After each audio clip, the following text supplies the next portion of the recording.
Olá, bem-vindo a mais um vídeo. Meu nome é Adolfo. O vídeo de hoje é do livro, uma leitura de um livro chamado Leia e Compreenda Melhor a Bíblia, de Pedro Apolinário. E vou deixar aqui o tema, que quem foi Melquisedeque, porque é uma figura um tanto interessante dentro do cristianismo, dentro do judaísmo, dentro da própria Bíblia, né? É um tema muito interessante. Então, eu vou estar lendo aqui uma página e meia para você, uma folha e meia, né? 2 páginas e meia para vocês terem uma ideia do tema. Quem foi Melquisedeque? Qual o enigma deste personagem? Um cuidadoso desse personagem bíblico, um cuidadoso estudo, um estudo cuidadoso desse personagem bíblico, nos esclarecerá que nada existe misterioso ao seu respeito, a despeito da interpretação de alguns quanto a Hebreus 7, verso 3. A palavra no hebraico Melquisedeque, aqui está transliterado o negócio, significa rei da justiça, Malqui ou Meler vem de rei, Sedeque, justo, rei da justiça.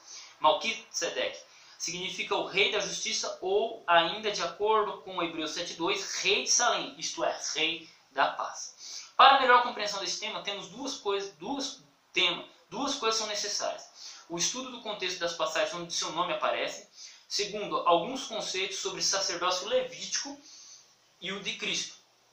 Primeiro, o nome Melquisedeque aparece 10 vezes na Bíblia, sendo 2 no Velho Testamento, Gênesis 14, verso 18, anote aí, Salmo 110, verso 4, e 8 no livro de Hebreus, Hebreus 5, verso 6 e verso 10, 6, verso 20, 7, verso 1, verso 10, verso 11, verso 15 e verso 17. Especialmente o capítulo 7 de Hebreus precisa ser bem estudado. Segundo, após a entrada do pecado, o indivíduo tornou-se sacerdote de si mesmo. Depois desse encargo, coube ao primogênito. E posteriormente a tribo de Levi foi escolhida para este mister.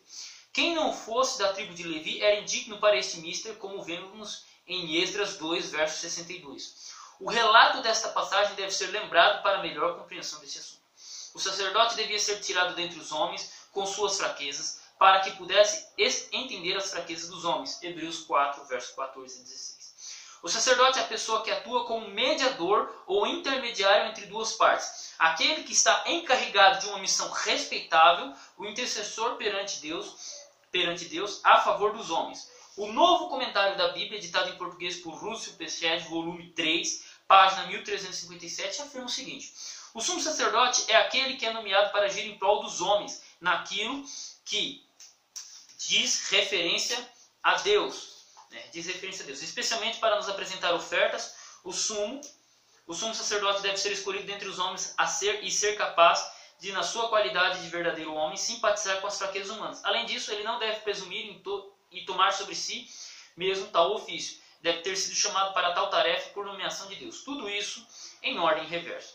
É declarado como cumprido na pessoa de Cristo, conforme o escritor sagrado considera sua nomeação, sua perfeita humanidade e consequente habilidade de simpatizar conosco, e seus ofícios e obra, pois foi Deus quem, ao ressuscitá-lo dentre os mortos, reconheceu como seu filho, declarando abertamente sua nomeação para um sacerdócio eterno, segundo uma classificação diferente daquela de Arão, a ordem de Melquisedeque. Do exposto a esta declaração deve ser guardada. O sacerdote deve ser escolhido dentre os homens para poder simpatizar com as fraquezas humanas. Esta é a razão pela qual Cristo só passou a exercer a função sacerdotal após ter tomado a natureza humana. As Escrituras nos informam que há 2 tipos de sacerdócio. O levítico, primeiro, hereditário e extinto com a morte de Cristo. Segundo, melquisediano, prefigurado o sacerdócio de Cristo, caracterizado por sua superioridade e eternidade. Cristo apresenta um contraste com o sumo sacerdote segundo a ordem levítica, que eram instalados no ofício para posteriormente serem removidos por motivo de falecimento. Por isso é que ele se tornou o sumo sacerdote para sempre. É justamente essa qualidade eterna que distingue a ordem sacerdotal de Melquisedeque da ordem levítica de Arão. O que sabemos de Melquisedeque? Através dos tempos tem havido muita discussão procurando identificar quem foi Melquisedeque. As referências bíblicas para sua identificação são muito escassas. Aparece uma citação ligeira de Gênesis 14, 18, Creem os estudiosos que ele era rei de algum clã semita ou de Salém. Sabe-se que era sacerdote e rei. Cristo também é sacerdote e rei, de onde ser Melquisedeque é considerado uma figura de Cristo, por ser sacerdote do Deus Altíssimo no tempo de Abraão. Este lhe devolveu o dízimo. Tem sido assunto de grandes investigações entre comentaristas saber quem era realmente Melquisedeque. Defendem alguns ter sido Cristo, como supõem outros, fosse o Espírito Santo. Ainda outros sustentam que era um anjo, Enoque. Não há necessidade de contestar cada uma dessas posições, mas apenas dizer o seguinte: Melquisedeque não era Cristo, declara Ellen G. White, pois ele ainda não tinha tomado a natureza humana. Melquisedeque não podia ser o Espírito Santo, visto que o Espírito Santo não foi tirado dentre os homens. O sacerdote vivia do dízimo porque era humano. O Espírito Santo não precisa de dízimo. Olha que interessante, o sacerdote não precisa de dízimo. O Espírito Santo. Sem pai, sem mãe. Esta afirmativa é que tem dado motivo para defenderem que fosse um rei sobrenatural. A opinião mais sensata é provável que é a que considera um rei justo, pacífico, adorador e sacerdote de Deus Altíssimo na terra de Canaã. Amigo de Abraão e como sacerdote superior a ele em dignidade. A Bíblia nos apresenta a superioridade do sacerdócio de Melquisedeque sobre o sacerdócio levítico, por isso um significativo símbolo do sacerdócio de Cristo. Russell Norman Chamberlain afirmou hermeneuticamente que Melquisedeque é importante porque ilustra diversas coisas. Primeiro, um significado mais profundo da história. Segundo, como a história pode ser profética e simbólica. 3. A unidade do Antigo Testamento e do Novo Testamento. 4. A universalidade do ofício messiânico e sumo sacerdotal de Cristo. 5. A divulgação das ordens sacerdotais do Antigo Testamento por estarem todas cumpridas em Cristo. O Novo Testamento, interpretado versículo por versículo, volume 5, página 527.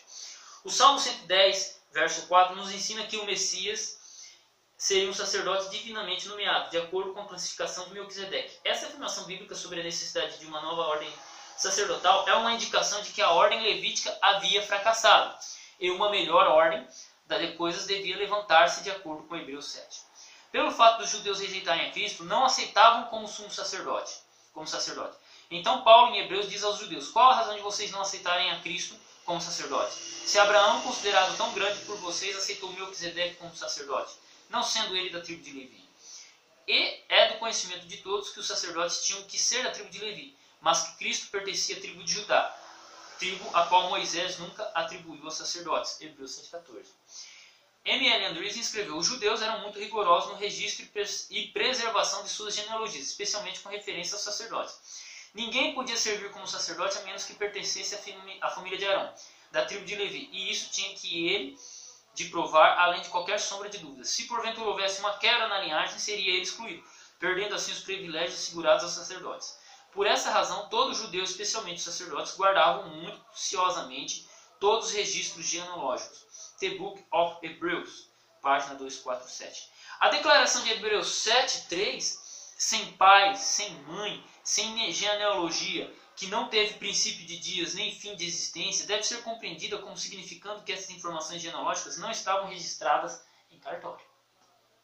Este aspecto da vida de Melquisedeque deve ser destacado. O livro de Gênesis nada diz sobre seus antepassados. No Antigo Testamento, as genealogias revestem de grande importância, particularmente no caso dos sacerdotes. Ele é apresentado como sacerdote por seu próprio direito, e não por motivo de descendência física. Semelhantemente, não são mencionados nem seu nascimento nem sua morte. Nada é dito a respeito de seu sucessor. Em tudo isso, ele é feito pelo próprio silêncio das Escrituras, parecer-se ao Filho de Deus. Se o livro de Gênesis apresenta algumas provas da grandeza de Melquisedeque, como o fato dele ter abençoado Abraão e este lhe devolver o dízimo, o livro de Hebreus, capítulo 7, salienta a superioridade de Cristo como nosso sumo sacerdote. Vemos que é um pequeno comentário sobre Melquisedeque, é algo que dá pano para manga. E é interessante analisar isso. E é interessante analisar como que Melquisedeque é pouco apresentado no Novo Testamento e muitos trabalhados em Hebreus. Porque Hebreus trabalha o sacerdócio de Cristo. E esse detalhe é interessante, né? Jesus era da tribo de Judá e não da tribo de Levi, né? E aí ele é colocado como sacerdote.